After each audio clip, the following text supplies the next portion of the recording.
Good evening and thanks for joining us tonight. I'm Allie. Spillyards. New at 11, we are working to find out more about a shooting investigation in the 5000 block of Edmond Highway in West Columbia. The Lexington County Sheriff's Department responded earlier this evening and tells us the incident is under investigation. We're told no further information is available at this time, but of course, we will update you on air and online as we find out more. The woman killed in a motorcycle crash near West Columbia this morning has been identified as Caitlin Clark of Lexington. She was 19. The crash happened around 2:30 a.m. in the 100 block of St. David's Church Road. Clark was a passenger on a motorcycle when the driver lost control and hit a fence. Clark died as a result of her injuries. The driver, James Gainey, was transported to the hospital with non-life-threatening injuries. Gainey has been charged with DUI involving death and is currently being held at the Lexington County Detention Center. The crash is still under investigation.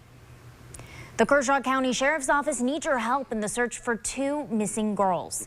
15-year-old Caroline Spigner and Savannah Wilson were reported missing by their mothers. Authorities say Caroline left her home in Camden around 6 p.m. on Monday and has not returned since. They say Caroline told her mom she was going to a movie at Sandhills in Columbia. She was last seen wearing blue jean shorts and a mint-colored shirt. Savannah was reported missing Wednesday. Authorities say she left her home in Camden last Saturday to spend the night with Caroline. They say that was the last time she spoke with her mom. Savannah now has blonde hair. If you've seen either of these girls, call Crime Stoppers at 1-888-CRIME-SC.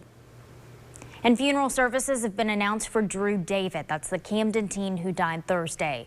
The family will receive friends from 6 to 8 p.m. on Tuesday at Cornegay Funeral Home in the Camden Chapel.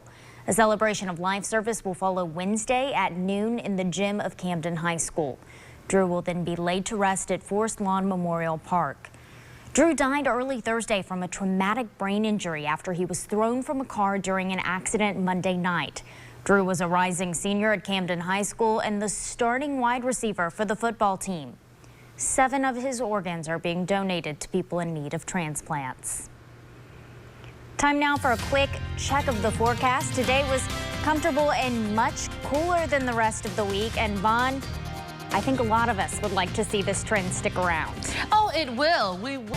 All right, thanks, Vaughn. Looking now at your national headlines in Texas, the Arlington police chief has asked the FBI to join the investigation into the shooting death of a 19-year-old man Friday morning. Security footage shown there appears to show Christian Taylor trying to vandalize a vehicle at a car dealership. The camera later shows him walking away and then driving his vehicle out of frame, which police say then was into a glass door. Police responding to the burglary call found Taylor inside the building and say he refused orders to lie down. There was an altercation and an officer who was in field training shot Taylor. Taylor, an Arlington native, was a sophomore at Angelo State University in West Texas. He was a defensive back on the football team. Some 200 people in Ferguson, Missouri held a memorial parade today to mark the one-year anniversary of the shooting death of Michael Brown. They gathered at the site of the shooting where Officer Darren Wilson shot and killed Brown, who was unarmed. The shooting launched a national Black Lives Matter movement. And to honor his son, Michael Brown Sr. placed an armful of stuffed animals in the middle of the street where his son died. The father says he will continue standing up to concerns about police brutality. The Justice Department and a grand jury cleared Wilson of the shooting, and he resigned late last year. Today, a juror in the Colorado movie theater shooting trial explained why the jury couldn't reach a unanimous decision on a death sentence. James Holmes was sentenced to life in prison without the possibility of parole. He was convicted of killing 12 people and wounding 70 others in a Colorado movie theater back in 2012.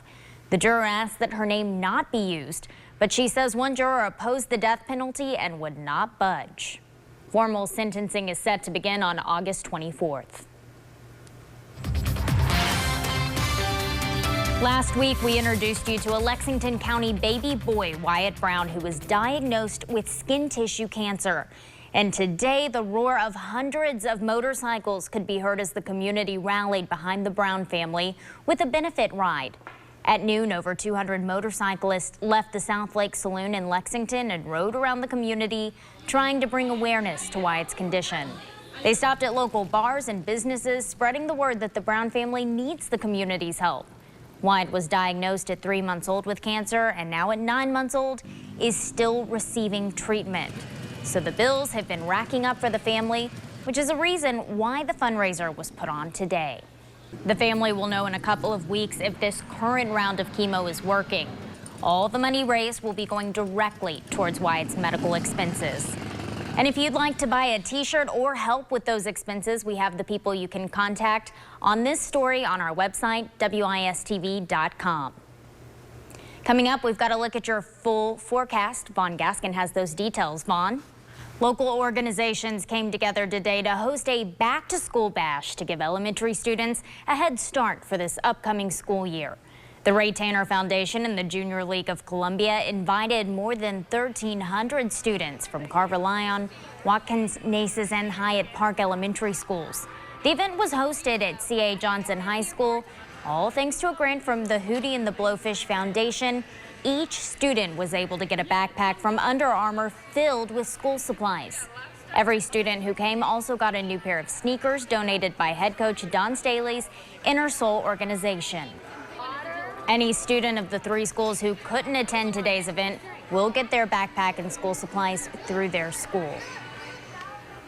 In front of 55,000 fans, the littlest person on the field was the most inspiring. That's 6-year-old Braylon Beam coaching up quarterback Cam Newton last night at the Carolina Panthers Open Practice and Fan Fest. Beam was named an honorary head coach through the Make-A-Wish Foundation.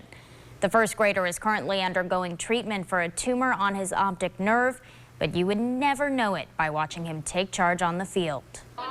Any student of the 3 schools who couldn't attend today's event will get their backpack and school supplies through their school. In front of 55,000 fans, the littlest person on the field was the most inspiring.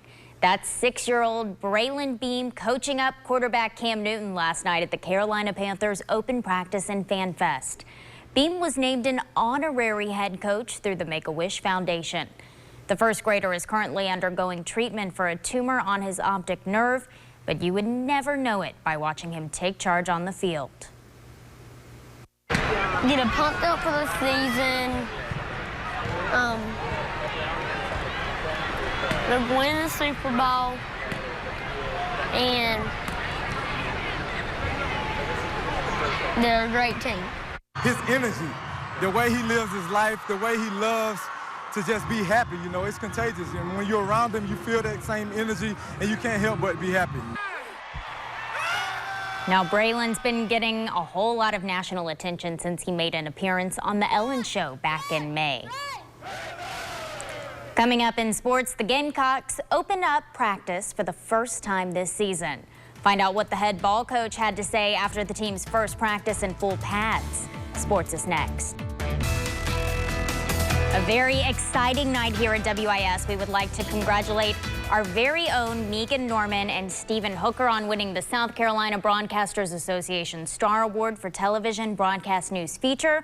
Also, Arlene Keyes won Anchor of the Year, and Mary King won an Award of Merit for Personality of the Year. Very exciting for all of them. Do we do a round of applause right now? Absolutely. They do deserve that. Only if they're watching, though. The applause is taken back if they're not watching. We'll wait for them to weigh in on Twitter and let us know if they were. Yeah. Congratulations, Absolutely. guys. That's awesome.